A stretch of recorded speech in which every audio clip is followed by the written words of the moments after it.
Hey everyone, this is Michael again and coming at you with another video. And this video, of course, is going to be on the news that broke out. Everyone in the YWC, Pro Wrestling World, has been talking about it. And that is The Undertaker is retiring. He announced his retirement.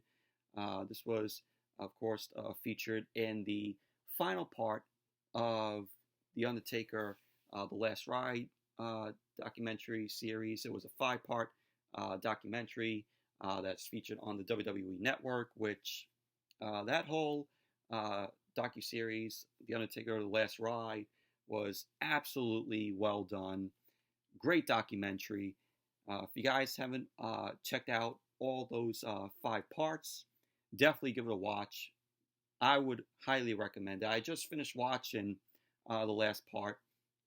It ended like 5 minutes ago, but really enjoyed the whole 5-part documentary on the Undertaker. Showcasing his career from the beginning and up until they talked about his final match, which was the WrestleMania Boneyard match between him and AJ Styles. And when people ask me about the Undertaker, what comes to your mind when you think of the Undertaker? I would say to them that he is one of the greatest performers in the business, one of the greatest characters in WWE. The legacy of The Undertaker is absolutely phenomenal. And Mark Calloway, did his best portraying this character. And you got to give a hand to him. Absolutely amazing character. From the Dead Man to even his American Badass gimmick, which I know some people, they like, and then they didn't like it or just don't care for it. I enjoy the American Badass version of The Undertaker, and I grew up with that character for a little bit until The Undertaker went back to being the Dead Man. Like the American Badass gimmick debuted in 2000 when he debuted at Judgment Day. That was during the Iron Man match between Triple H and The Rock. But more when I think of The Undertaker, I think of the bells, the dongs, the music, and the fire, the flames shooting up, him walking out with the black coat and the hat, him rolling his eyes in the back of his head. Everything I could say about The Undertaker. For his matches, I always think of course, the classic match that he had with Mankind Mick Foley at King of the Ring '98, which is my top favorite Hell in a Cell match of all time. And you think of his rivalry, his feud with Randy Orton, which the first time that him and Randy Orton had a match was on a SmackDown in 2002. And then I enjoyed that whole 2005 feud with The Undertaker and Randy Orton. Just that build in their feud was absolutely amazing. And of course, his feud with Brock Lesnar, the Undertaker Shawn Michaels match at WrestleMania 25, which in my opinion is one of the greatest WrestleMania matches of all time. And I got to watch that match live on pay-per-view when it happened, and that match just blew me away because of how fantastic and perfect and great that match was. And then they went at it the next year at WrestleMania 26. But a lot of things I could talk about of the Undertaker. His debut at Survivor Series 1990. When he came out, and Bruce Pritchard, yeah, Bruce Pritchard, the guy who is creative behind Monday Night Raw and SmackDown, completely destroying those shows. He managed the Undertaker in his brother love character. The "I love you." You can't forget Bruce Pritchard, brother love character. But that was the time that we got introduced to the Undertaker at Survivor Series 1990, and he had like a match with the big guy, Giant Gonzalez.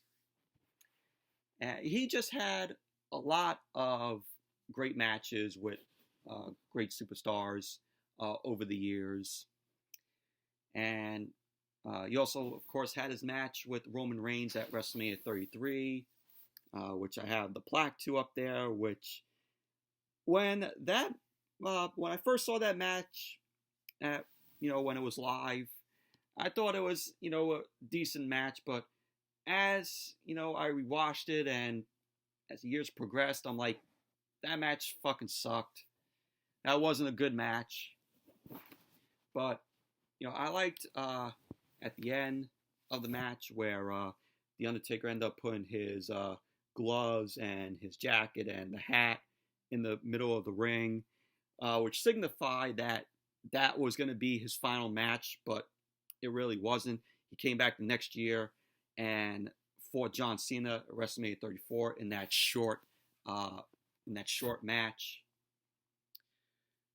But that moment at WrestleMania 33, I thought that was going to signify the moment that the Undertaker was retiring.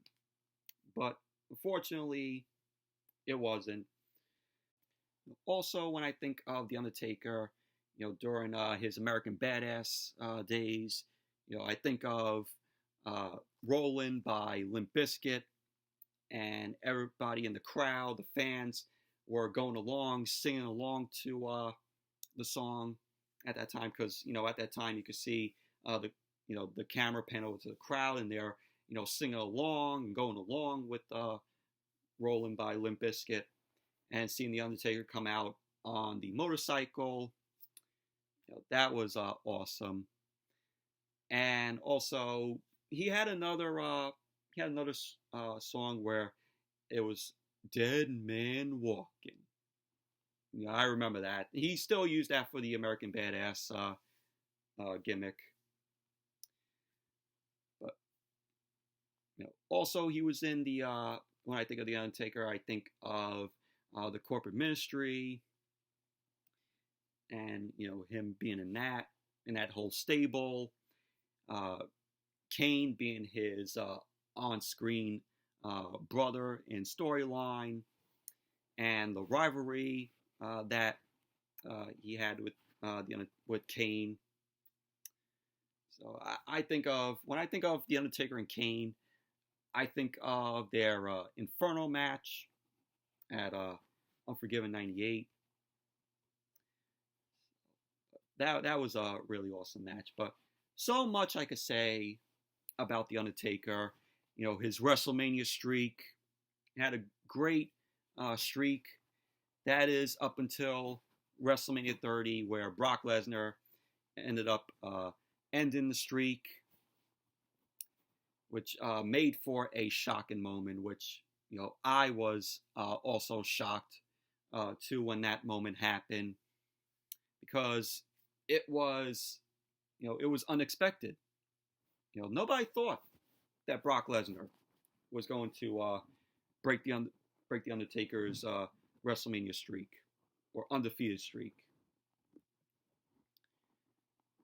But all in all, the Undertaker had a great career in WWE, a 30-year career, starting in 1990 and retired this year. I know there was reports stating that the Undertaker signed a 15-year deal, which, to me, when I think of it, I was thinking, oh, that's bullshit.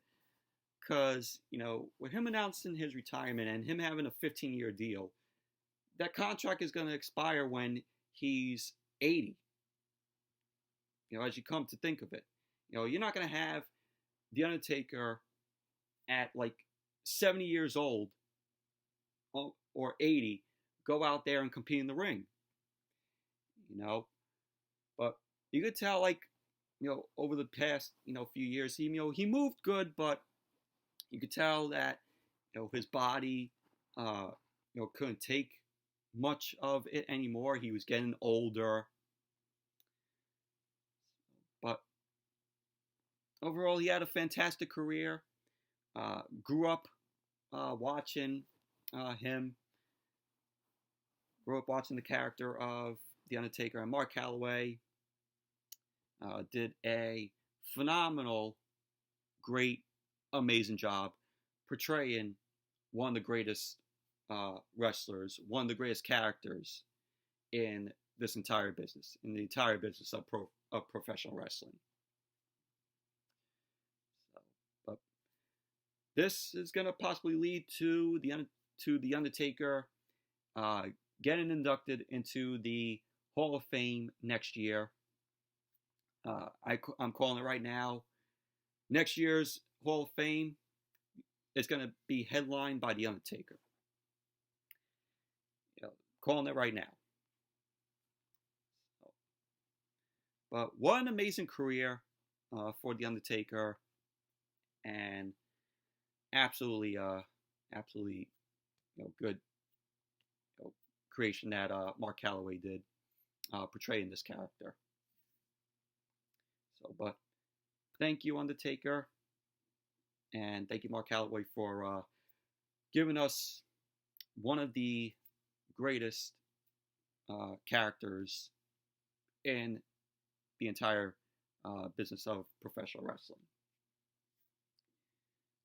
But anyways, that's it for this video.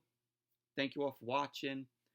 Hope you all enjoyed it, and definitely give the video a thumbs up, comment, subscribe, and I will see you all back here tomorrow night with the Monday Night Raw review. It's going to be another shitty Monday Night Raw tomorrow night because, lo and behold, Charlotte Flair is once again getting another title shot. Why? Enough with Charlotte. Enough with Charlotte getting title reign after title shot after title shot after title shot. Title reign. I'm so pissed off, with Charlotte getting title shot after title shot after title shot, and I don't understand why. But I'll rant on that tomorrow. I just had to get that out, and then I'll save it all for Monday Night Raw tomorrow night, because this show tomorrow night is absolutely looking like a fucking shitty ass garbage show in Bruce Pritchard era of Monday Night Raw. But overall, thank you all for watching, and see you all tomorrow with the Monday Night Raw review.